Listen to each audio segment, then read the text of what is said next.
Nós estamos dando início a mais um encontro de estudos avançados do Espiritismo aqui no Instituto de Cultura Espírita do Brasil, ICEB, a Casa de Deolindo Amorim, seu fundador, que tem na presidência de honra o nosso Jorge Andréa, junto a todos os demais mentores que trouxeram o ICEB até aqui e que certamente vão continuar a nos ajudar a manter o Instituto na continuidade de sua missão.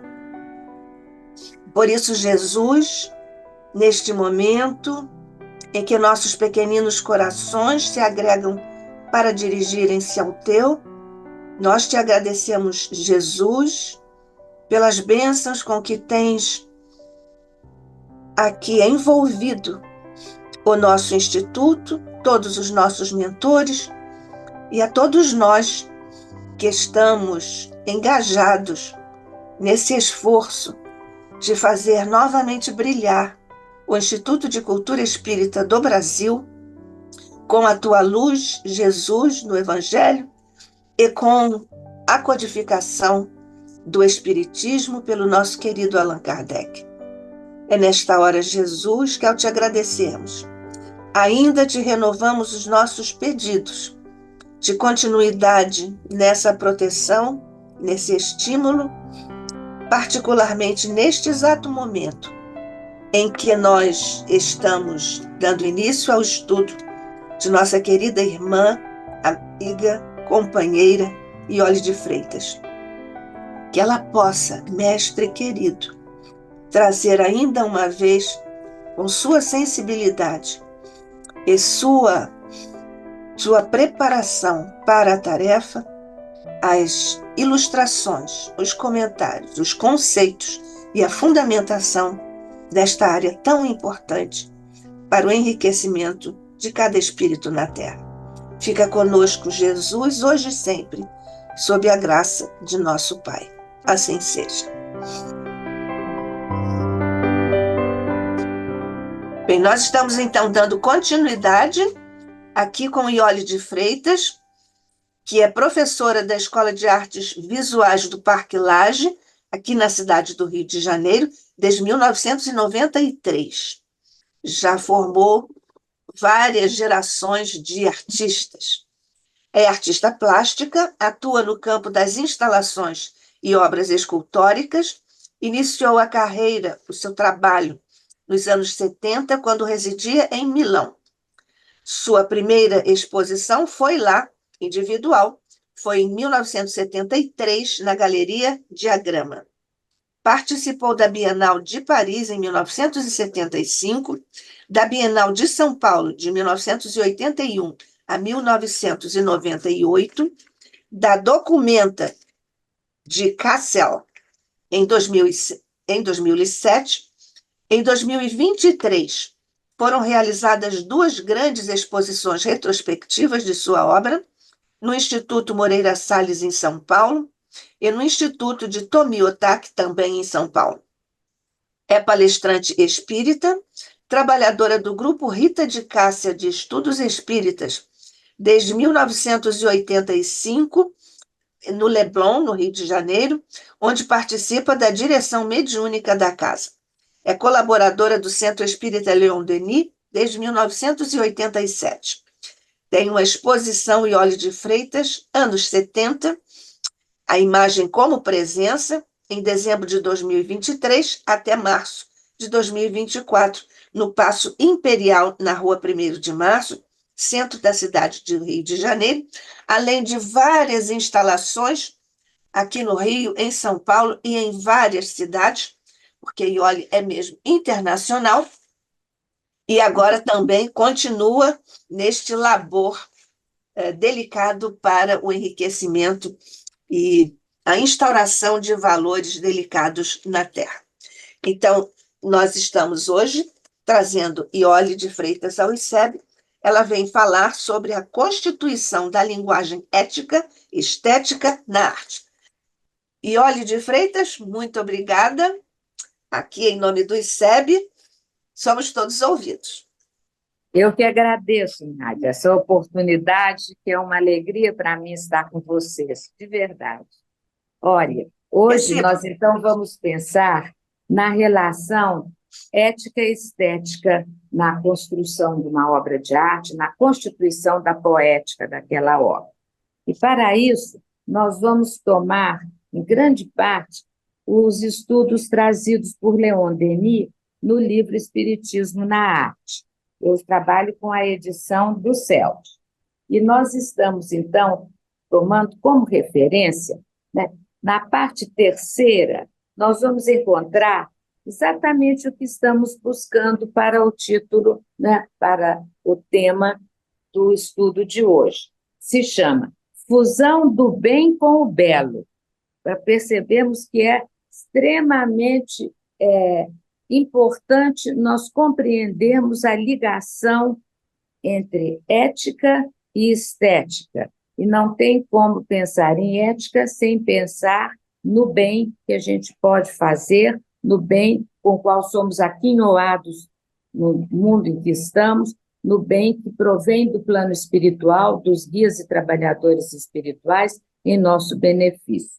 Então, eu vou ler alguns trechos do texto de Leon Denis e vamos comentando para vermos como é que ele construiu, não é, esse raciocínio para que possamos compreender esta ligação do bem com o bem.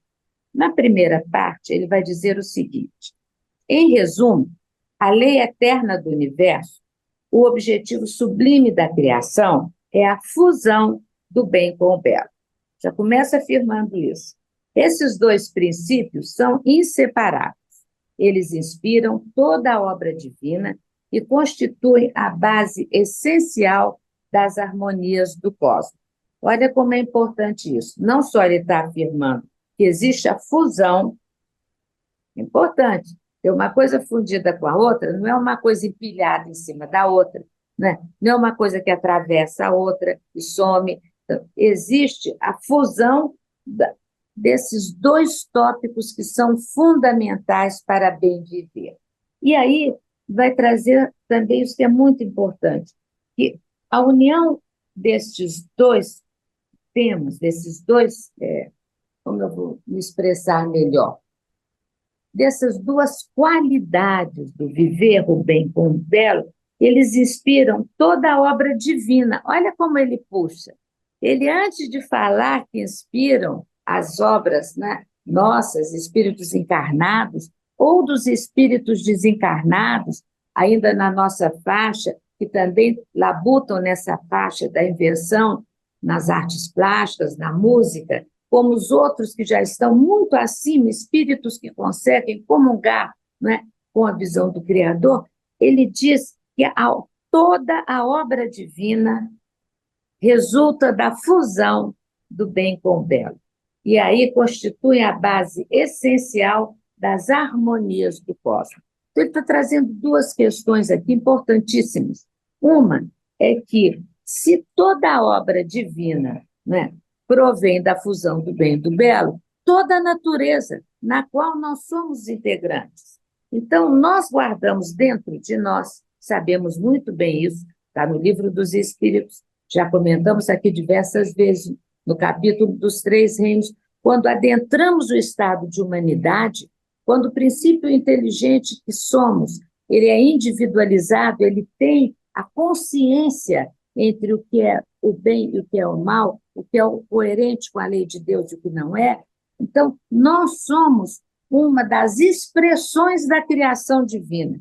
E sendo uma das expressões da criação divina, e ela sendo o resultado da fusão do bem e do belo, nós guardamos isso dentro de nós, basta nos tocarmos nestas faculdades da alma, como nos diz Leon Denis, e aprendermos a desenvolvê-las. Porque muitas vezes a gente, ou por preguiça, ou por um certo desleixo moral mesmo, a gente deixa, não é, a fusão dessas duas categorias, não é, apagada, abafada em nós. E o que nós vamos então perceber é que existem milhares de possibilidades para que o espírito encarnado e desencarnado ele ative, não é, essas suas faculdades. E a arte é uma delas. E a arte, como ela responde exatamente ao processo criador, nós vamos vendo que ela será um testemunho da possibilidade dessas duas potências do bem e do belo expressas na linguagem artística criadora no mundo. E que esta linguagem, ela tem a potência, então, de constituir a harmonia do cosmos. Olha como é bonito. Está falando de algo que é íncito na criatura, que é algo subjetivo em cada criatura, em cada princípio inteligente individualizado que somos. Temos esta condição em nós. Ela é íncita. E, por outro lado, ao expressarmos isto, ao trabalharmos com isso, ao exteriorizarmos estas condições, nós vamos contribuindo para a harmonia do cosmos. Isto quando nós não criamos uma cisão, isso é importantíssimo, entre o bem e o belo. Porque como a criatura humana tem o arbítrio sobre as coisas morais, como estamos muitas vezes desligados das questões essenciais que existem em nós, dos atributos espirituais que temos, nós muitas vezes podemos deixar de lado esta combinação inacreditavelmente feliz do bem com o belo, e às vezes deixa-se de lado o bem em nome de focar, né, diretamente o belo. Tudo bem, o espírito nessa encarnação fica muito ensimesmado, muito em si, mas produz uma linguagem plástica, musical, literária, que seja, muito forte, mas não consegue ainda, além da exteriorização de si e da constituição de mais um elemento para a cultura geral, então estamos tratando aí da lei de sociedade, daquilo que eu produzo, que é exposto para o campo social, para o campo cultural e interfere neste campo cultural, então aí já tem um valor, mas muitas vezes ele vai usar também da lei do progresso no mergulho em si, no trazer à tona toda a sua condição poética, mas não consegue, além da contribuição da sua linguagem no campo cultural, ele não consegue muito atinar, me parece que é a melhor palavra, para a grande possibilidade de trabalhar também no bem, com o seu próprio trabalho, com as suas próprias atitudes, com a inserção que ele faz na condição de criatura humana. Então, nós não podemos esquecer que está íncito na criatura a ligação do bem com o belo, mas caberá a cada indivíduo, a cada espírito encarnado ou desencarnado, propiciar a fusão dela, no modo em que existe uma equiparação entre um valor e outro, ou, às vezes, o espírito se deixa tomar por um ramo só, e nas outras encarnações será possivelmente convocado pela lei de Deus e, através de toda a orientação dos seus guias espirituais, a voltar numa outra encarnação, onde todo aquele apanhado, aquela aquisição que ele foi desenvolvendo nas últimas encarnações, de contribuir através da linguagem, através da sua obra no campo cultural, mas aquilo ficará provavelmente numa certa expectativa para que possa nivelar os dois valores e ele possa vir em outras encarnações muito mais ligado a determinadas atuações e profissões, onde ele irá, como diria a nossa querida Vera Simões, fundadora do Rita de Cássia, irá caprichando na área, então, do bem. Nós vimos já por revelações que o espírito, né, do Modigliani, que trabalhou lindamente, mas que faleceu muito cedo, por questões mesmo de não conseguir dar conta da sua própria saúde, da própria lei de conservação. Ele já veio em outra encarnação no Brasil, parece que no interior de São Paulo, dentro de uma encarnação extremamente discreta e anônima, aonde ele pôde desenvolver os outros fatores humanos, junto com a família, com o grupo de amigos, com o grupo social, que ele não conseguiu desenvolver, não teve nem o tempo, né, porque desencarnou muito novo, né, mas deixou uma obra sublime.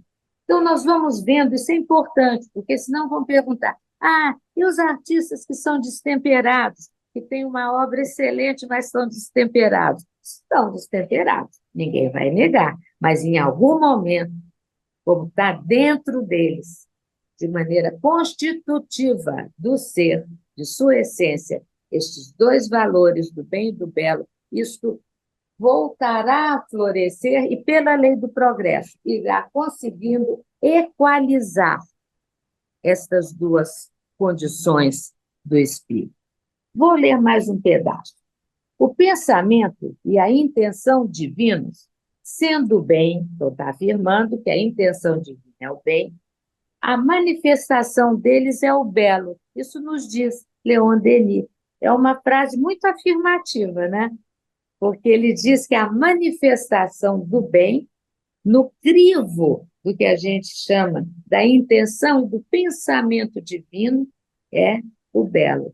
Isso é muito bonito, porque aí a gente pode perceber a responsabilidade de quem trabalha dentro da área de criação artística, quando detém a condição de mergulhar em si, produzir uma linguagem, de que ele tem essa condição e nela está contida a possibilidade de ser o que ele faz, a manifestação do belo, isto quer dizer a manifestação do bem. É muito interessante porque a gente lê todo esse livro de Leon Denis e vamos vendo todos os esclarecimentos, alguns já compartilhamos aqui, como, né, o artista que hoje está empenhado na criação da sua linguagem, ele, muito possivelmente, já teve outras encarnações também neste filão para ir amadurecendo em si esta possibilidade e, ao amadurecer,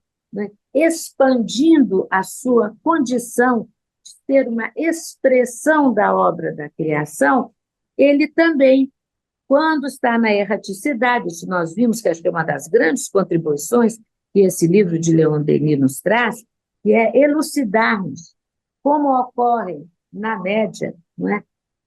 Os tempos que são passados na erraticidade entre uma encarnação e outra, por esses espíritos, né, artistas criadores, pois eles também na erraticidade, eles continuam a ter condições de desenvolvimento, isso no nosso orbe, mas também fazendo, né, digamos assim, palavra minha, expedições, eles vão visitar laboratórios, ateliês em outras paragens espirituais, muitas vezes constituídas de espíritos muito mais evoluídos, que já têm uma condição perceptiva e sensível muito maior do que a nossa, muito maior do que na nossa faixa, quando estivermos desencarnados, porque são espíritos que já criaram para si, por toda a experiência no bem e no belo, através de diversas encarnações,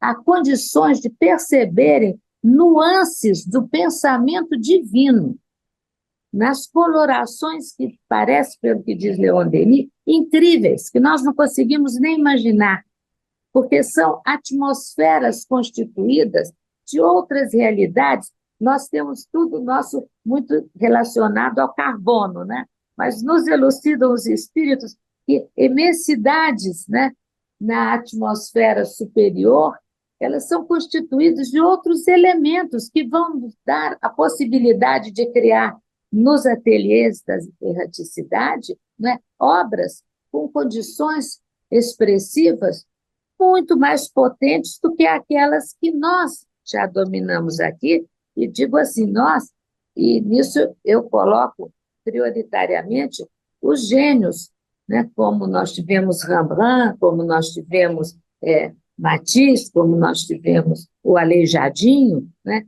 Então, nós vamos percebendo que é um contínuo, não é assim fragmentado. Um espírito que chega a ter uma aptidão, que é outra palavra que Leon Denis usa muito, não é? Para as artes, ter essa capacidade é porque ele começou há muito tempo atrás e foi trazendo a possibilidade de aprimoramento, o aprimoramento no fazer, de acordo com as tecnologias, as possibilidades que cada época, né, da humanidade trouxe, mas principalmente, isso é que é o foco da questão, com o desenvolvimento da sua essência como espírito imortal. E essa essência espiritual foi se sensibilizando, se aprimorando, para que ela possa entrar em comunhão com as efemérides espirituais, com as irradiações provenientes dos espíritos artistas mais evoluídos, e poder, então, absorver de modo consciente ou inconsciente essas vibrações que passam a ser amealhadas em seu ser, e que ele poderá vir a expressá-las. E elas sempre caminharão no âmbito de um longo percurso reencarnatório, elas irão equiparando a possibilidade do trabalho no bem, da expressão no bem, com da expressão no belo.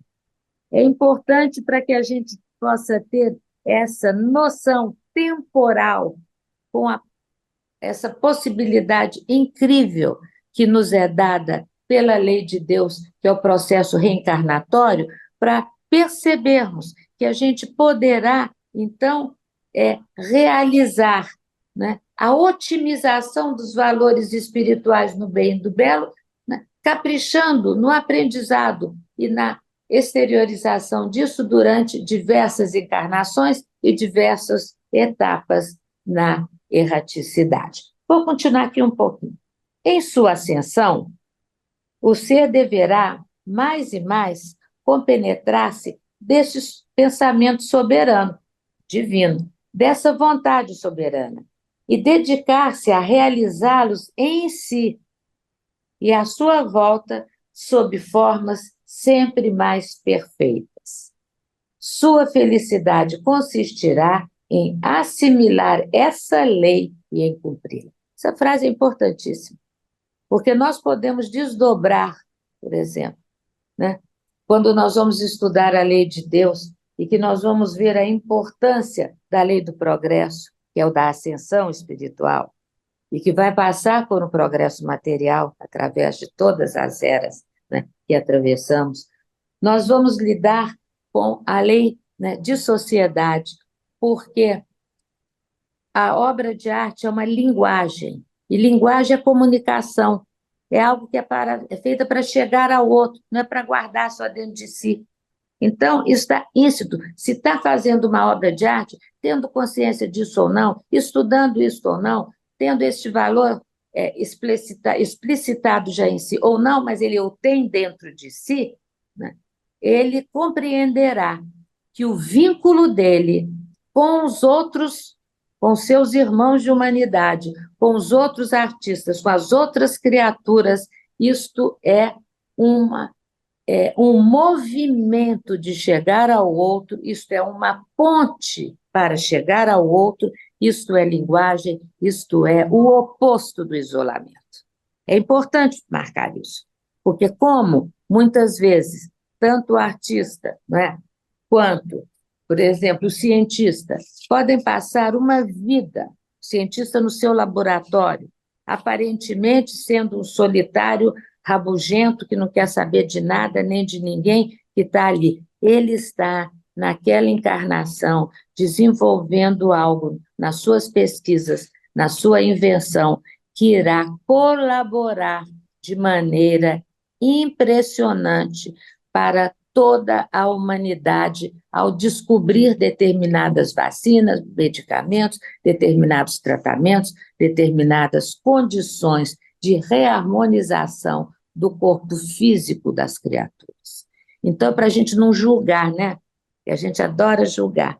Então, outro é um chato, porque o outro fica lá só fazendo a sua pintura, nem se preocupa com os outros, quem cuida dos filhos mais é a esposa, acontece. Eles vão cuidando, mas muito mais assim. Então, a gente tem que entender a nós mesmos e a todos os companheiros, né, desta encarnação e das outras, dentro de um âmbito da linha do tempo, e da linha do tempo expandida que a doutrina espírita nos traz, porque é a linha do tempo onde o processo reencarnatório se manifesta.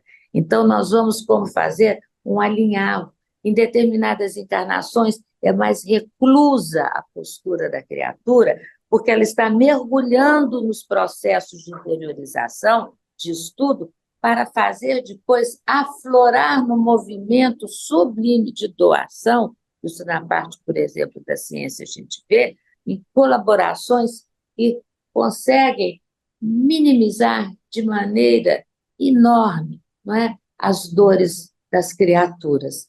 E a parte de arte, como nós sabemos que, pelo processo do magnetismo, na hora que um artista faz, por exemplo, uma pintura, na hora que ele coloca ali todo o seu ser, quando ele coloca ali todo o seu entendimento da humanidade, quando ele se comove com a situação do mundo como está, quando ele se dobra em compaixão pelas criaturas, como Segal fez, quando fez as telas dos navios dos imigrantes, retratando aquilo com uma amorosidade, com uma compaixão, que a gente sente exalar das pinceladas das suas pinturas e também do seu traço, este olhar compassivo com a natureza humana.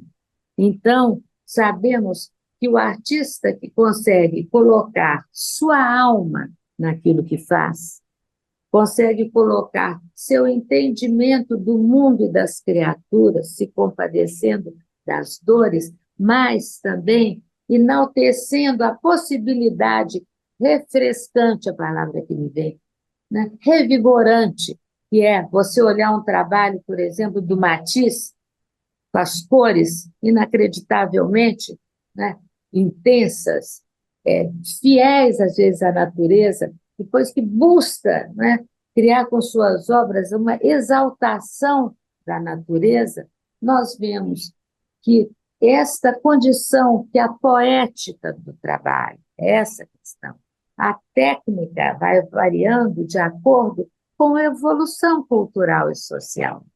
As maneiras de trabalhar, agora tantas, inclusive, com a ajuda de todos os processos de computação, mas continua ali o pincel, continua ali o Volpe, e tantos outros Volpes que foram acontecendo, que vai produzir a sua matéria, vai produzir a sua tinta, com casca de ovo, com o que for totalmente doméstico, mas que ele domina, que ele estuda durante uma vida, que ele faz com que as suas pinturas permaneçam até hoje, com toda a luminosidade que tinham. Então, ele consegue costurar a questão técnica com a poética que ele quer transmitir. E isto alivia o sofrimento humano.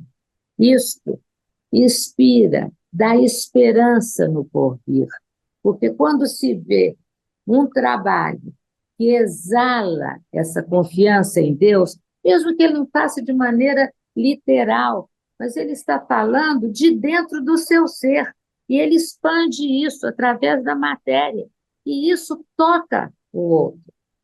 Você vê as Niféias do Monet, até hoje, todo mundo se comove. Eu fico admirada, é porque são impressas de mil maneiras, em camisetas, em espelhinho, isso. Já perderam, obviamente, a imantação fluídica magnética da obra em si.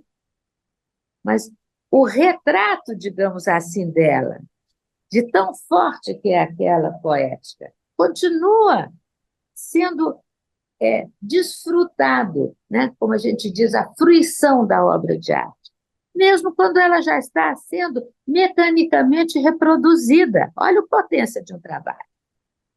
Então, nós vamos vendo, como ele está dizendo aqui, volta à última frase, sua felicidade consistirá em assimilar essa lei e em cumpri-la. As alegrias íntimas e profundas que resultarão disso são a demonstração evidente do objetivo do universo. Olha só. do objetivo do universo, alegrias que toda linguagem humana, dizem-nos os espíritos, é insuficiente para definir. Aí nós vamos vendo determinadas obras, né, de Da Vinci, nós vamos vendo Michelangelo, nós vamos vendo a Pietà, nós vamos vendo determinadas obras, Bernini, aonde, né, o planejamento de todo o manto, que é enorme, né, que se estende naquele planejamento que você olha para ele, aí o seu olhar aceita aquilo, aquela ondulação daquele planejamento que é mármore e que parece um tecido, né? Que aquilo, então, que contém dentro a figura, né? Da de Santa Teresa, e aí, né, que fala do êxtase de Santa Teresa, com aquele rosto direcionado aos céus, nós vamos vendo que na tradução de um instante de êxtase de uma criatura que trabalhou seu espírito ao ponto de conseguir adentrar estas alegrias que toda a linguagem humana é insuficiente para definir, mas na arte existe a possibilidade de, ao menos, tentar, para nós humanos, na faixa em que estamos, né, sermos tocados por estes mistérios do universo, quando a parte da beleza, olha a palavra que ele usa aqui, é Leon Denis, gente tem que estar sempre reiterando, as frases são de Leon Denis, que as alegrias de toda a linguagem humana, ela não dá conta de definir estas condições, quando ele diz as alegrias íntimas e profundas do ser, quando comungam com a beleza do universo. É para a gente parar e ver se a gente está, na condição que temos, usufruindo dessas benesses. Se nós estamos, não precisamos de ser criadores no sentido de termos qualquer desenvolvimento, uma aptidão de uma maneira mais direcionada, né, para a construção de uma linguagem poética, mas todos podemos entrar no estado de fruição, porque o artista entrou em fruição com as ordens maiores do Criador, percebendo a beleza da criação nos seus estados mais avançados, mais destilados da matéria, mas ele puxa essa percepção espiritual profunda e cava na matéria, no mármore, na madeira como aleijadinho, né? Essa percepção que ele pode deter. Aí nós vamos continuar.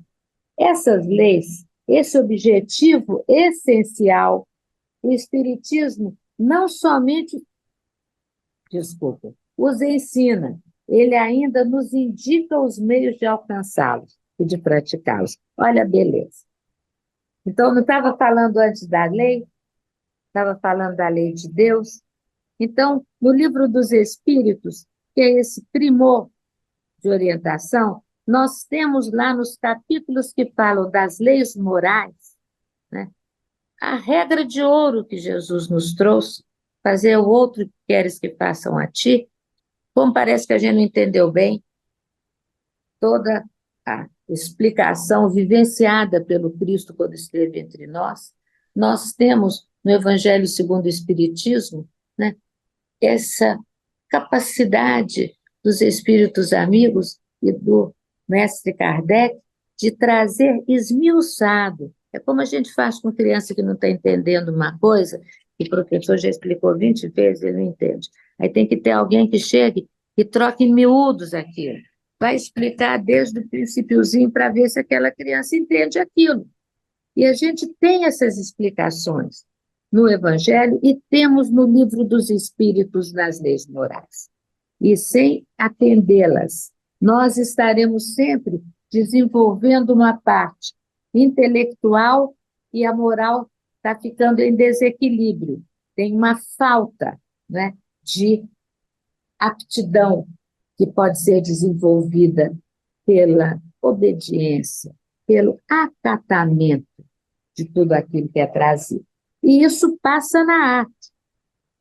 Isso é transmitido por linguagem literária e poética, linguagem narrativa, linguagem nos contos, linguagem, inclusive na linguagem oral, que estamos agora aprendendo a valorizar, dos povos originários, que não há uma escrita, mas há uma cultura, há um saber que é passado pelos ancestrais e que aquilo vai de geração em geração e vão aí aprendendo ao respeito à natureza, à comunhão com a natureza, na religiosidade que eles mantêm vívida, na maneira deles. Eles estão constantemente, através do xamã, que é aquele que é encarregado naquela comunidade de conduzir aquelas almas para a sensibilidade divina. Então, nós vamos vendo que a própria oralidade, ela traz em si um saber, traz em si uma poética, e cabe a nós, como cabe a nós, se quisermos estudar russo, vai ter que estudar russo. Ou então vai ter que ter um bom tradutor de russo, para que a gente possa, não é, comungar com aquelas obras. Agora, quando nós estamos falando dos povos originários, ou dos povos de origem afro, nós vamos percebendo que ali existe também a estruturação de linguagem. E na oralidade deles, eles vão cuidando amorosamente, respeitosamente do patrimônio cultural que eles detêm. Então, a gente vai vendo como que a lei de Deus é incrível, porque tem a outra lei, que é a lei de igualdade. Então, o poder criador não pode ficar vinculado simplesmente às sociedades que conseguiram atingir um certo grau de progresso. A gente sabe que é assim. Mas todas as comunidades, pela lei da igualdade, têm a condição, como espíritos imortais que são, encarnados neste momento, dentro destes grupos, onde nós temos o afloramento da cultura na nossa terra, nós vamos vendo como é importante reconhecer que, pela lei da igualdade, todas as manifestações culturais são legítimas, que cabe a nós entendê-las. E, às vezes, precisa de ter pessoas que fazem a tradução disso também para nós, como tem quem traduz as outras línguas, obras que a gente precisa conhecer, né, como a Divina Comédia de Dante. Escritores extremamente habilitados foram fazendo essas traduções, respeitando o texto original e trazendo-o para a contemporaneidade. A gente sabe, os irmãos Campos fazem isso de uma maneira incrível. Os grandes tradutores, criadores, eles trazem para nós. Então, nós precisamos de compreender este âmbito incrível, porque o poder criador está íncito em todas as criaturas, está íncito em toda a criação. A flor, a planta da orquídea que a gente ganha, que está linda, de repente morre, porque tem o tempo dela. Aí ficamos lá com a planta, cuidando dela direitinho, observando-a diariamente, até o momento em que ela generosamente se expressa novamente com outra ramagem de flor. É inacreditável. Quando tem os meses em que elas se repetem, tem algumas no ateliê que estão lá, que eu me lembro que eu dei de presente para minha mãe no Dia das Mães, né? Isso já tem mais de 12 anos. E elas sempre no mês de maio florescem. E elas são bem particulares, que é uma amiga que entende, é uma felicidade, ela entende de plantas, especialmente, ela entende de orquídeas, cuida do orquidário do Jardim Botânico. Então, ela me orientou para comprar esta flor, que é amarelo, amarelo e magenta no meio dela. Então, é uma coisa que você olha e fala, como? Um pintor não vai conseguir fazer isso, porque como a luminosidade, quando o dia está cinzento e ela está ali reluzindo cor, é dela, não está refletindo a luz do sol. Então, é a pigmentação natural que ela nos dá a ver naquela. E não tem passagem, interessantíssimo, do que como se fosse o magenta, né? Que é essa cor vermelho bem forte, o rosado, entrando aos poucos no amarelo, ouro. Não, é amarelo e magenta, como se houvesse uma linha de contorno no magenta. Isso é a natureza e a generosidade dela, que se a gente tiver paciência e cuidar, anualmente ela retorna. E a gente pode fazer uma comparação, se vocês permitirem. Secularmente iremos retornar pela lei da reencarnação. E nós teremos guias espirituais extremamente pacientes e zelosos, observando-nos na linha do tempo, de encarnação em encarnação, atravessando o momento, né, do convívio na Terra com os momentos de erraticidade e esperando o momento em que a nossa floração espiritual possa se dar de maneira única e legítima, mas de maneira extremamente coerente com o processo de individuação que criamos. É outro ponto que temos que tocar para falar do bem e do belo. O processo de individuação, o conceito tão bem trazido pelo caro professor Jorge Andréa, de almas grupo, isto está no âmbito vegetal, no âmbito animal, em quase todos, alguns já não, já estão criando o processo de individuação e já vão tendo esta independência. Isto quer dizer, quanto maior for a independência, isto revela a maior aptidão, né, daquele princípio inteligente em poder arbitrar nas questões morais. Então, só quando adentra o estado de humanidade é que a gente vai ter isso. E nós vamos, então, tendo a condição, né? É o respeito da lei, não é isso? Porque tem horas que a gente é tão teimoso que dá vontade de falar, meu Deus, podia dar um empurrão para ver se vai um pouco mais à frente, porque repete, repete aquilo. Mas a lei é extremamente paciente. E a nossa individualidade nós não perdemos. O que não está coerente com a lei dentro dela, no bojo da nossa individualidade, daquilo que somos psiquicamente, cabe-nos transformar. Cabe-nos transformar aquelas marcas que nos deixaram em dissonância com a lei de amor, cabe-nos construir outras oportunidades, outras condições de expressão humana que possam demonstrar a nossa capacidade que temos, porque somos criaturas de Deus.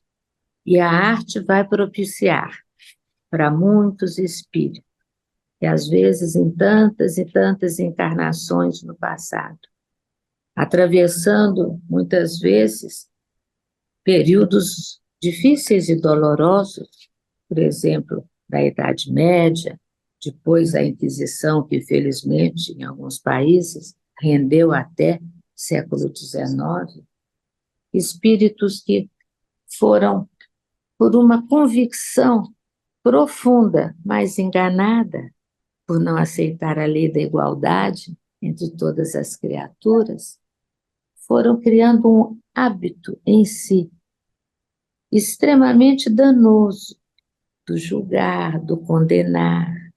E para isto, como isto vai contra a lei natural, que é a lei de amor, custou-lhe um compromisso interno profundo, que faz com que necessite, muitas vezes, várias encarnações em âmbitos onde a sensibilidade artística vai possibilitar a esta criatura a poder desenvolver algo em si que vai, como num quadro negro, numa lousa, apagando aquela aspereza do viver, a aspereza do falar, a aspereza do julgar. Então, nós vamos vendo como que a arte, seja ela o foco da vida de um artista, seja dentro de um musicista, um pintor, um escultor, ou sendo uma criatura que começa de maneira até não profissionalizante, mas ela faz aquilo por si. Ela percebe que ela tem aquela sensibilidade. Muitas vezes ela o faz através de objetos simples de cerâmica e ela não está percebendo que aquele momento de concentração com aquela matéria que veio da terra que nos abriga, ela vai conseguir, naquele manuseio, ela vai entrar em contato com a mãe natureza e aqueles movimentos que ela vai fazendo de toque suave para não quebrar, para não ter ranhuras naquela peça de argila, ela estará entrando delicadamente em comunhão com a mãe natureza e silenciando em si aquelas atitudes mais autoritárias, duras, que são muitas vezes até perversas. Então a arte ela vem exatamente com este escopo principal. Puxar do fundo do ser, do fundo da alma, de cada criatura, essa potência do gentil, do terno, do cuidadoso, do amoroso, com tudo que existe, inclusive os seres humanos.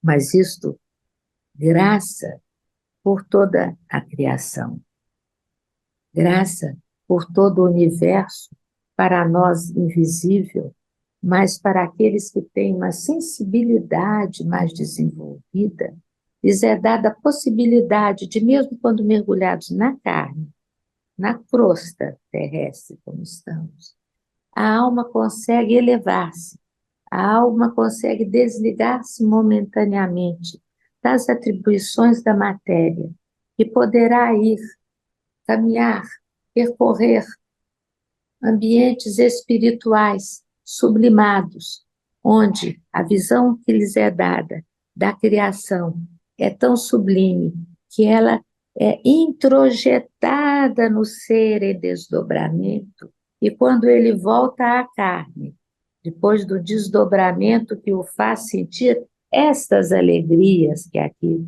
Denis fala, difíceis de serem traduzidas pela linguagem humana, se ele é um pintor, se ele é um literato, ele vai buscar fazer daquela experiência, que em média ocorre durante o período do sono, mas às vezes, de uma maneira discreta, pode ocorrer, inclusive, durante as lutas do dia, quando ele se recolhe dentro de um espaço externo mais cauteloso e propicia ao mergulho interno vigoroso, ele vai conseguir, então, ter essa experiência sublimada que vai buscar através da matéria que nos é dada e possivelmente vai encontrar na matéria uma rudeza inesperada, porque ele imaginava poder ter naquela argila aquela doação, né, de uma certa plasticidade que ele imaginava por ter tido a experiência do bem e do belo, comungados na espiritualidade. Mas, como ele sabe que encarnado e na condição espiritual que detém, ele precisa da matéria, a argila, a tinta, os metais, a pedra, a rocha, para fazer visível um testemunho daquilo que ele vivenciou, para compartilhar com os outros daquela experiência, ele se dobra à resistência daquela matéria, busca compreendê-la, faz dela sua irmã, e aí, então, juntos, ele conseguirá imprimir na matéria, seja a matéria escultórica, seja pictórica, seja musical, ele vai imprimir, né, em gestos carinhosos, ternos, muitas vezes também extremamente vigorosos aquilo que ele percebeu e que a sua natureza individual possibilita expressar, porque é processo de individuação. Se pudéssemos imaginar 3, 4 artistas que foram convocados durante o sono, porque assim já estão em condições para, na erraticidade, em desdobramento, visitarem estes espaços onde o bom, o bem e o belo se conjugam, eles voltando do seu sono ao despertar na vigília, cada um deles irá expressar a mesma experiência estética e ética que tiveram de uma maneira diferenciada. Por quê? Porque cada um saberá expressá-la de acordo com o que construiu dentro de si através dos diversos processos reencarnatórios. Então, falarão do mesmo, da mesma experiência que tiveram em espaços divinizados, mas cada um irá expressar, ou com mais vigor, ou com mais ternura, ou com mais harmonia estética. Então, nós podemos perceber que, vou continuar aqui, essas leis, esse objetivo essencial, vou continuar a ler, o Espiritismo não somente os ensina, ele ainda nos indica os meios de alcançá-los e de praticá-los. Sobre esse ponto de vista, seu papel é notável e sua intervenção no atual momento da história é providencial. Por quê? Todos podemos entrar em contato com as revelações que o Livro dos Espíritos nos traz, que toda a bibliografia espírita séria nos traz. E nós podemos, então, sendo artistas ou não, construindo linguagem ou não, nós podemos, né, sutilizar a nossa tessitura energética para que ela tenha capacidade de ligar-se às tessituras espirituais superiores. Há um século, ele vai dizer, que nós viemos assistindo na Terra todo esse processo de transformação na parte tecnológica, na parte intelectual. Há agora que, de percebermos a necessidade de, dentro de todas estas conquistas, nós podemos trazer à tona a essência espiritual, que é a essência de todos nós. Ele vai dizer o seguinte: a evolução material necessita de uma evolução filosófica e religiosa paralela, sem o que as forças intelectuais se voltariam cada vez mais em direção a uma desordem, e o mundo desabaria no grave e grande cataclismo do qual a última guerra seria apenas o prelúdio e dele nos daria uma só ideia. Acima da vida presente, que é somente transitória, é preciso, entre outras coisas, fazer entrever a outra vida, que é o seu objetivo e a sua sanção. Unicamente pelo acordo final das ciências, das filosofias e das religiões mais evoluídas, é que o pensamento atingirá os altos cumes e que a humanidade encontrará a confiança e a paz, com conhecimento das verdades essenciais sob suas diversas faces. Olha só, a humanidade encontrará a confiança e a paz quando o pensamento atingir altos cumes, quando o belo estiver de mãos dadas com o bem, nós então teremos a ciência junto com a filosofia e a religião ligados. E isto trará uma condição da humanidade muito mais harmoniosa, muito mais acolhedora. A humanidade encontrará a confiança e a paz com o conhecimento das verdades essenciais. Olha só, que é o que a gente gosta de fazer, que nos dá alegria, que é o estudo. A gente valorizar a oportunidade do estudo que a gente tem. Abrir espaços na nossa vida para momentos consistentes de estudo. Não é um pouquinho daqui, um pouquinho dali, tudo fragmentado, esgarçado. Em que horário do meu dia? Em que horário, quiçá, da minha semana? Se for só uma vez por semana. Eu posso me permitir a alegria do mergulho no conhecimento das verdades essenciais. Quem somos? Onde estamos? Para onde vamos? Isto sob as diversas faces das coisas. Uma abordagem científica, uma abordagem filosófica, uma abordagem artística, uma abordagem das religiões. E aí eu já sei que meu tempinho está acabando, e eu queria só trazer para todos nós uma possibilidade que é sempre muito linda, que está aqui, que é assim. A atração dos meios espirituais não é uma palavra vã. A corrente se perpetua e se estende, a evolução prossegue, mesmo no espaço. E numerosos são os espíritos que voluntariamente buscam se impregnar de qualidades radiantes dos espíritos mais avançados que eles. Estes criam, no meio em que vivem, quadros, cenas de um deslumbramento extraordinário, de uma riqueza de colorido incomparável. Como na arquitetura, esses quadros são perecíveis de acordo com a vontade do ser que os formou, mas existem regiões onde, seja em arquitetura, seja em pintura, cenas de monumentos subsistem após a reencarnação do seu autor. É como um dos limites do espaço, separando os mundos etéreos, mundos numerosos, onde a vida é puramente espiritual e que são frequentados apenas por espíritos muito elevados. É lá que os seres vão em missão, buscar as altas inspirações, iniciar-se no culto do belo e do bem, impregnando-se de radiações que têm um caráter realmente divino. Se é Mestre Denis que nos afirma isso, nós podemos todos parar um pouco, pensar nessa realidade sublime, pensar que está nas nossas mãos, que não precisa de sermos artistas, de termos escolhido como a atuação principal no nosso viver a arte.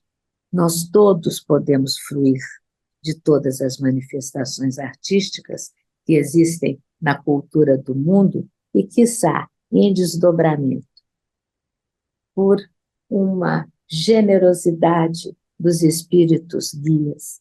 Nós seremos, todos nós podemos, durante o sono, um desdobramento cuidadoso e sensível, direcionado, dirigido pelo nosso guia espiritual. Nós poderemos fazer essas excursões no bem e no belo e trazermos a essência delas, a radiação delas dentro de nós.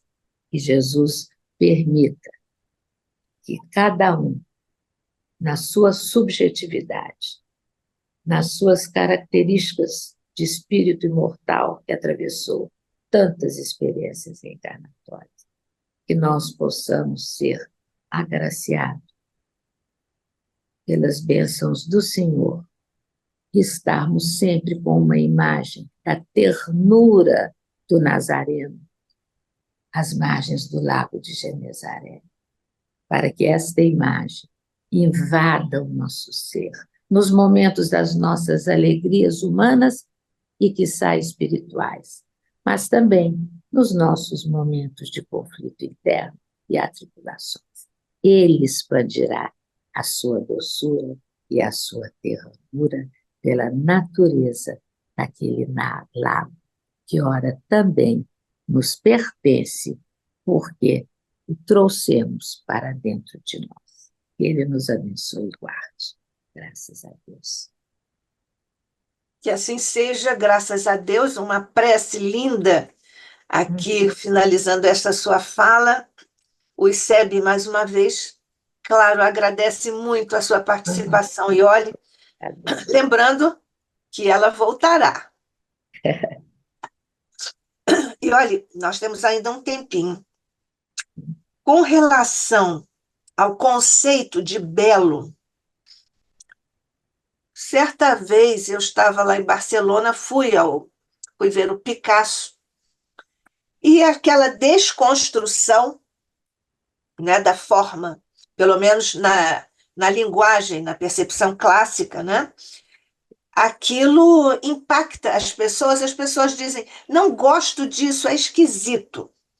Mas eu fui caminhando lá pela galeria e, de repente, nem me lembro por quê, eu olhei para trás e vi aquele quadro imenso, aspas, desconstruído na forma, com uma forma inteira, como nós concebemos. Então, queria que você, por favor, desenvolvesse essa questão, porque também na arquitetura, que você gosta tanto de citar, e eu também, mas você com competência técnica e eu só por gosto mesmo estético, a arquitetura tem também um movimento de desconstrução em que os prédios de argamassa, de cimento, de ferro, são, aspas, tortos. Alguns têm uns cubos colocados assim, aspas, pendurados. Então, queria também que você falasse sobre isso, sobre a nossa percepção dessas linhas ou formas ou volumes que se colocam em desalinho com relação ao que está, entre aspas, estabelecido pelas normas gerais, digamos assim, e depois também como como maldade, porque ainda vou fazer mais duas questõezinhas para você, a, a própria escolha do tema pelo artista, seja ele um pintor, um escultor e tal. Como se dá esse processo da escolha do tema? Bom, então, vamos começar pelo Picasso. O Picasso, ele consegue, primeiro, ele tinha uma grandíssima capacidade de administração da sua obra. O Braque, que foi companheiro dele, né, em muitos momentos do cubismo, caminharam juntos, cubismo sintético, analítico, caminhando. Você pergunta, quando tem lá todo mundo fazendo fila para poder ver o seu Picasso e tal, se sabem quem é o Braque. Só quem estuda a arte, Não porque os sabem. outros não têm noção. Porque era tímido, recolhido, sabe-se por depoimentos em livro de dois colecionadores importantes da época, né, que, quando o Picasso desenvolveu as famosas guitarras em papelão, que foi o que desdobrou, então, o volume de uma guitarra, né, e estão lá cuidadosamente tratadas no MoMA de Nova York e expostas com cuidado, que é papelão, que desgaste, tinha barbante, não sei o quê. Pois é. O Braque também fez, jogou fora, não guardou. Os colecionadores vital. O Picasso, só para a gente entender isso também, e aí a gente não tem que ficar naquela posição crítica, tem que observar. Ele tinha uma enorme capacidade de divulgar o que fazia, de valorizar o que fazia. Ele estava sempre com um fotógrafo amigo morando junto com ele, quase sempre, e fotografava o cotidiano. Então, tem livros e livros do Picasso e tal. Isso é o homem no mundo. Este homem no mundo, como espírito, o que ele buscava? Ele tem as fases dele, azul e rosa, que ainda eram todas mais ternas. Ele foi percebendo, ele, Cézanne, que o olhar humano tinha essa condição. A gente vê aqui, a gente não vê nas costas quando está encarnado, não vê aqui do lado. Você vê, tem um âmbito, né? Mesmo olhando aqui, eu estou aqui, olho para a janela aqui na frente, vejo até aqui do lado, para trás não vejo mais. E ele, então, foi buscando colocar na tela, ou antes, no papel, desenhos, né? Ele foi colocar o que seria aquele volume que a gente está vendo ali, sendo a guitarra ou sendo o corpo humano, se o nosso olhar pudesse vê-lo de vários ângulos. E ele insere isso num só desenho, que é plano, planar, bidimensional, falando de algo tridimensional. Então, ele tem textos dele que ele afirma que é uma investigação altamente intelectual. Ele queria entender aquilo, ele queria perceber aquilo, queria falar, mas por que que é assim? Por que que eu só vejo assim? Por conta da minha condição visual. Então, o que seria essa forma se eu pudesse vê-la? Isso sem falar, porque coisa de filme, cinema, depois todo o pessoal que foi trabalhando com arte e movimento, nu descendo a escada, depois aí como que se registra um corpo em movimento. Mas ele queria olhar o mundo, como Cézanne ficou olhando, né?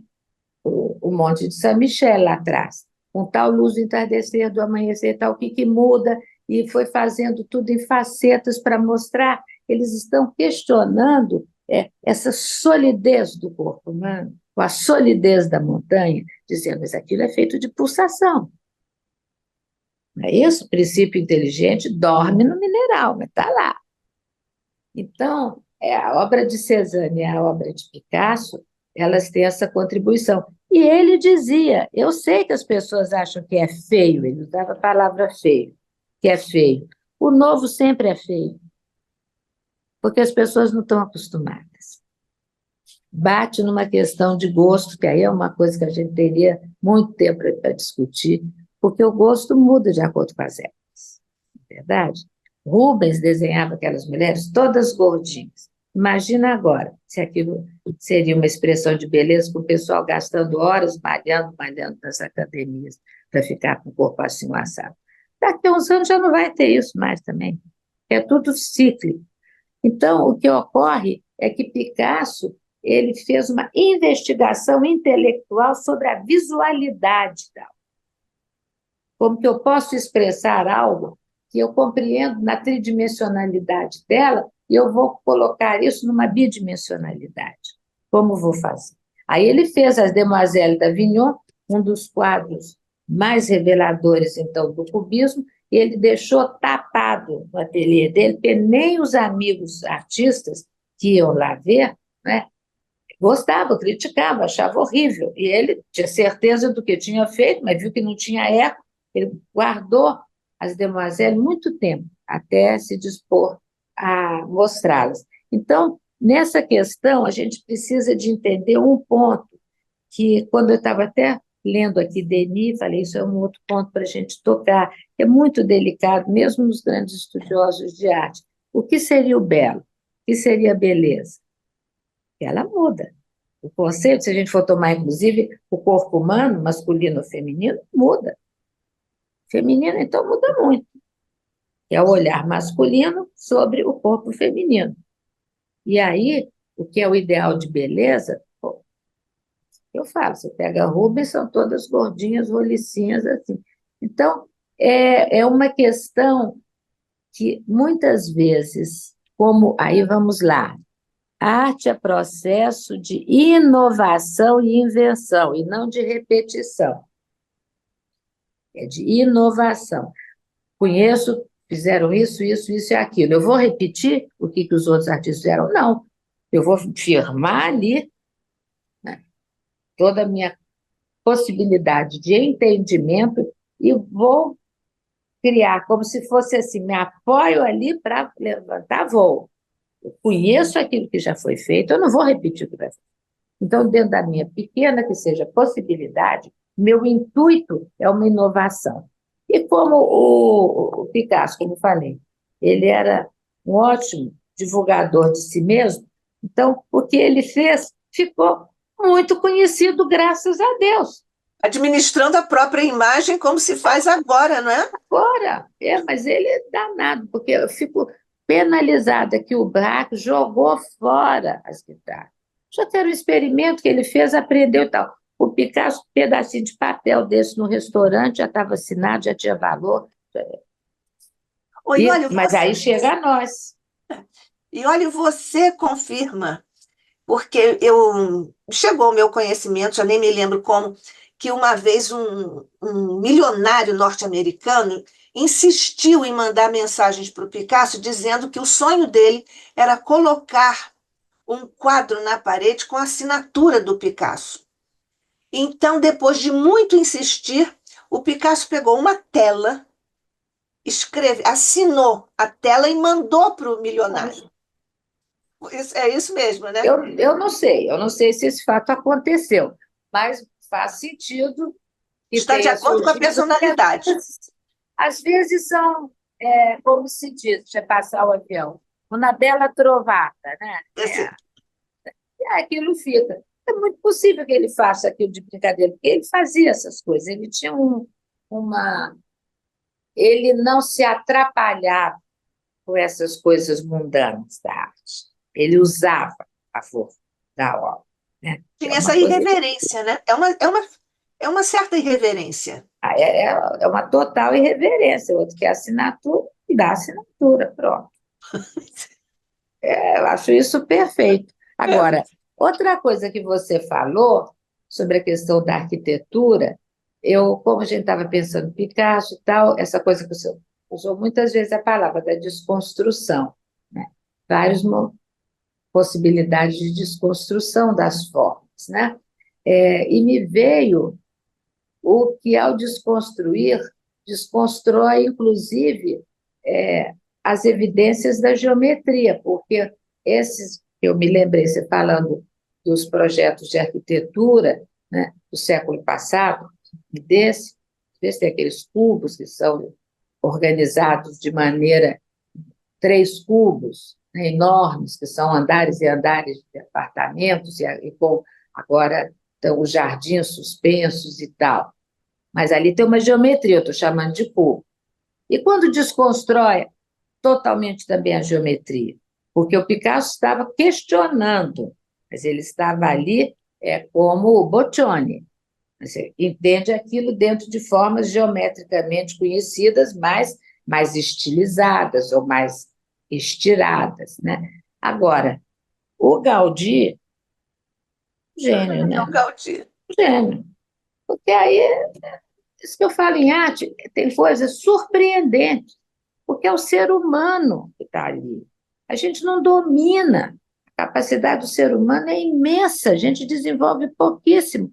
O Gaudí fez o que quis, e mesmo fazendo o que quis, conseguiu outro que sabia muito bem conduzir sua obra, porque não é só para ter autorização de fazer, né, a catedral que ele fez. Não é. Ela fica um ícone dentro da cidade. Então, tudo isso, a gente tem que chamar atenção. Isso é traquejo de mundo. Fala com não sei quem, que fala com não sei quem, que tem poder aqui, que tem dinheiro acolá. Surge do nada? Ah, mas não surge mesmo. É um aluno meu que tem uma brilhante ideia para, mas não vai colocar no Rio. Você vê que o Rio tem pouquíssimas esculturas, pouquíssimas. Porque a prefeitura não estão interessadas.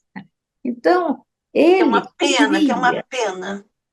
E eles, 2 anos atrás, de novo, começaram a fazer uma comissão de 12 notáveis para poder indicar os artistas. Aí dá trabalho para a gente, pede material, pede para fazer um esboço, pede isso aqui, somem, sumiu. Mas não se sabe mais. É típico, né? Agora, voltando ao Gaudí, é aquela expressão como o Dali, entendeu? Eles permitem que, né, as forças do inconsciente subam e as forças de um consciente lúcido que quer inovar, que quer soltar as amarras. Então, eles entram numa fase. O Chagall, que é muito suave nas coisas que ele faz, né? Que não tem esse vigor do Gaudí, mas é outro que sonha. Ele sonha. O De Quirico sonha de outro jeito, que é tudo mais organizado. Então, toda essa parte dos surrealistas, chamados assim, porque a gente gosta de batizar, e aí faz um zirco e coloca todo mundo numa panela, e não é assim, não é um pouco diferente. Mas digamos que sim. Então, você veja, o Gaudí, com toda a beleza de projetos arquitetônicos, né, como aqui do nosso Niemeyer, do Paulo Mendes da Rocha, né, e de tantos outros arquitetos internacionais, o próprio Le Corbusier de início, tal, o Cisa, português brilhante, eles todos estão produzindo o que eles querem, inovando. O Cisa trouxe para cá, que ninguém sabe, fez um museu lá do Iberê Camargo em Porto Alegre, eu acompanhei tudo, tintim por tintim, eu queria ver Aí, quando eu tinha que instalar algum trabalho na casa de um colecionador lá em Porto Alegre, eu ia, tinha a Bienal do Mercosul, eu ia lá, pedia permissão das pessoas e ia lá ver como estava a construção. Ele trouxe o concreto branco, que é uma técnica usada em Portugal e na Europa. Aqui ninguém faz. E ele trouxe, ele quis, ele ia fazer a obra dele, o terreno desse tamanho. Deram para ele um terreno que cai dentro do rio, e atrás, imediatamente, começa uma área que é de uma floresta que não é intocável. Ele falou, não vou derrubar nada, eu vou trabalhar nesse pedacinho que estão me dando. Alcisa, a prefeitura do aqui, ele enfrenta e faz aquele museu, que é a coisa mais bonita que existe. Né? E ele é todo em concreto. Então, ele trouxe uma sabedoria. Então, é uma inovação. Enquanto o Gaudí inova, fazendo as formas que vêm, né, como diria, da cabeça dele, faz, mas são todas inspiradas, quiçá, até em desdobramentos, que ele foi levado a lugares que funcionam assim. A gente não sabe, né? Mas, então, essa parte toda da inovação, ela está dentro do processo de criação e depende do artista ele inovar de maneira mais fácil de ser reconhecido externamente ou não. Né? Agora, outra coisa que você perguntou foi do tema. Antes de você passar para aí, olha, esse Hum, desconforto, digamos assim, formal estético do Gaudí, por exemplo, houve uma receptividade da parte de alguns indivíduos, porque lá em Barcelona nós vemos casas, residências familiares com aquela linguagem gaudiana. Linguagem. É. Então, a gente pensa assim: é diferente, é inusitado, não cabe dentro de uma geometria nossa do mundo, mas é altamente sedutor. Por quê? Porque é verdadeiro. Aí é que é outro ponto da ética. É coerente com o artista. Não deu para eu falar, mas é uma parte importante também na relação de ética e estética. É ético ele continuar mantendo a linguagem dele naquilo que ele acredita, naquilo que ele quer inovar. As pessoas gostem ou não gostem, ele vai fazer o que ele tem a fazer. E aí você vê, quando essa intensidade, essa verdade interior, ela está impregnada toda na obra, a obra é esta verdade, aí muita gente não gosta, se assusta, acha horroroso, mas outras são tocadas, porque tem a sensibilidade aberta para aquele tipo de manifestação artística. Depende. Pois é, e olha, você também tocou na parte estética do corpo humano, particularmente feminino, ao longo dos tempos. Então, nós podemos dizer, né, das gordinhas de Rubens às gordinhas de Botero. Ah, sim, sem dúvida, sem dúvida. E eu acho que são artistas respeitáveis, óbvio. Você olha o Botelho, é uma capacidade. E ele, eu acho, inclusive, extremamente sedutoras as obras.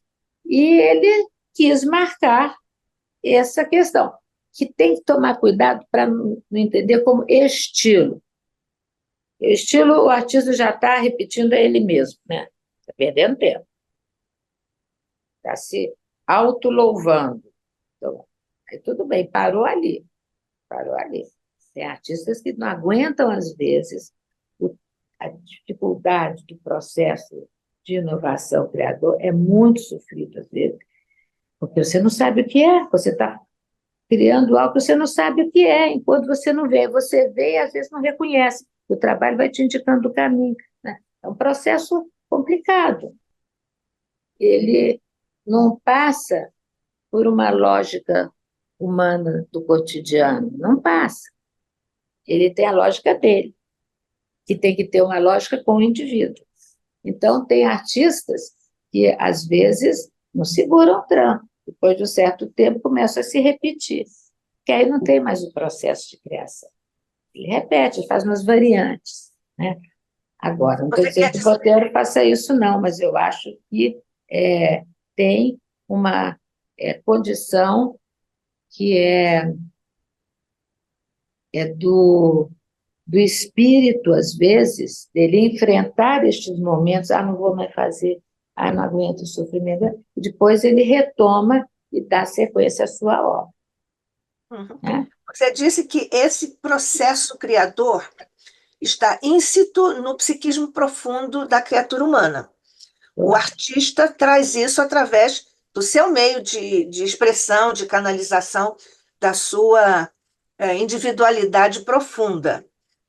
Mas o artista que começa a se repetir, de alguma forma, ele tira o foco de si mesmo, ou ele, vou usar um termo que nós espíritas gostamos de dizer, fica obnubilada essa origem do processo criador nele próprio? Eu acho que é muito difícil, sabe? Acho mesmo, cada vez acho mais, a gente julgar. De fora, quem somos nós? A gente que atravessa o processo criativo há 50 anos e vê como dentro de nós se manifesta de tonalidade, digamos assim, né? De cores, perfumes diferentes, cada momento do processo, e sendo próprio, porque olha lá, sabe que é fulano, isso foi fulano que fez, pois é. Mas oscila muito, porque não cabe em caixinhas e gavetinhas. É um processo cíclico e um processo que, cuja velocidade dele, às vezes, é muito aguçada. Depois tem momentos que acalma, depois tem outros momentos que volta. Isso a gente fala do nosso processo, porque falar de como que o artista elabora internamente seu processo, mesmo ele buscando escrever e transmitir em palavras, é muito difícil. Então, a gente não sei dizer se ele parou ali porque embotou ou porque ele está a fim de fazer aquilo e ponto. Mas se ele quiser, ele faz com criação de novo. Eu não sei. Eu vou fazer aqui um registro de algumas participações do YouTube, mas depois ainda gostaria que você comentasse a questão da moralidade na arte. Alguns dizem isto é obsceno, isto não é. Lá em próprias exposições de Paris, alguns quadros foram rejeitados por causa disto. Enfim. Mas então, a Paula Eduarda Canhadas, que está sempre conosco, muito bom, Paula Eduarda, continue. E olha, maravilhosa, maravilhosa, bom ouvi-la, claro. Fábio Peluso, o homem, bom dia, o homem do Clube de Arte, agora também aqui nos ajudando no ICEB. Aurivânia Maria, bom dia a todos. Ela disse obrigado por tantos ensinamentos. A Jorge de Souza também está nos desejando bom dia e está agradecendo assim em oração, além de todos os outros que continuam conosco pelo YouTube e em ambos os planos de existência. Mas então, nós para encerrarmos, lamentavelmente, e olha, a questão da moralidade na arte, como é que você comenta? Acho muito complicado. Obviamente que se tem obras que elas trazem de maneira literal determinadas ações humanas, com o corpo humano, que assuste, que espavente, isso é uma questão que o artista se dispõe a fazer, muitas vezes em gritos internos de indignação e de própria pavor na realidade da vida e resolvem pôr no papel. Você toma, por exemplo, Guernica, voltando a Picasso. É um grito de alerta sobre as carneficinas. Se agora um artista resolve fazer sobre as carneficinas, que infelizmente continua a acontecer dentro na crosta terrestre, ele vai deixar figurada aquela circunstância humana desastrosa, extremamente lamentável, e é um aviso, ele é um alerta para ver se não se repete, e se se está fazendo, se para, né? Tem coisas que vão tocar muito os artistas atuais da sexualidade. Então, isso são coisas em que tem determinadas manifestações que elas são provocadoras. tem outras que são menos, porque a estatuária greco-romana, ela tinha os corpos, inclusive o que a gente acha lindo, os véus da velatura, que depois foi retomada, mais tarde, para o neoclassicismo e tal, né? Os planejamentos, era para cobrir. O artista tinha feito sem planejamento, passou a fazer o planejamento, para deixar aquilo nas imagens femininas, principalmente, né? Porque é a visão masculina. Agora, eu acho que é como em filme, que é outra arte maravilhosa. Você tem todo tipo de manifestação de individualidade. Tem algumas que chocam, e simplesmente não me interessa e não olho. E dentro dos museus tem, obrigatoriamente, claramente, a indicação de que este trabalho não deve ser visto por crianças abaixo de 12 anos. 12 anos. Tem que ter, igual como em cinema antigamente, né? Não gosto da palavra censura, tinha a orientação. Então, eu acho muito, muito estranho e acho que tem vezes em que a gente até confunde. Por quê? Por exemplo, uma professora, dando aula para crianças de 10, 11 anos, que leva no museu, porque está fora, leva as crianças no museu, para ver a Guernica. E aí? A criança tem 10 anos. Como é que fica? Está de acordo com a capacidade dela? E Guernica é algo imoral? Não acho. Não acho. Acho que ela é um grande alerta feito por um brilhante artista. Porque, em vez de escrever, de falar, ele questiona as formas da arte ao questionar a atitude. Ele pega a questão da estrutura poética para poder estética, para questionar uma posição altamente duvidosa em relação aos valores éticos e morais da criatura humana. Então, acho que é assim. Então tá. É difícil. É assim, bom, a boa notícia é que ela voltará, viu?